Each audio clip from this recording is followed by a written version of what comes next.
Maswerteng gabi po mga ka-STL. Narito na pong resulta ng STL Isabela para sa araw na to, 2nd draw December 11, 2024.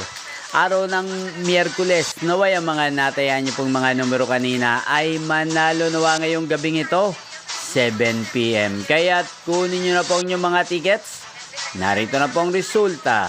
Ang mga numerong nanalo sa STL Isabela ngayong gabing ito, December 11, 2024, 7 PM. Second draw result, 30 at 21 in exact order. Sa lahat po ng tumaya kanina sa STL Isabela para sa second draw ng 30 at 21, congrats po sa inyo. Panalo po kayo. Again, 30 at 21. At shoutout po natin ngayong gabing ito sa STL Isabela si Ate Shara.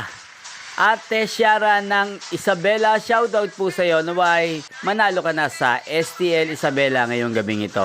At sa lahat po ng mga taga Isabela dyan, shoutout po sa inyo. Inyo pong napanood ang resulta ng STL Isabela sa channel na to, Roderick Hernandez TV. Magkita-kita pong muli tayo bukas ng 1:00 ng hapon dito po sa channel na to. Thank you for watching.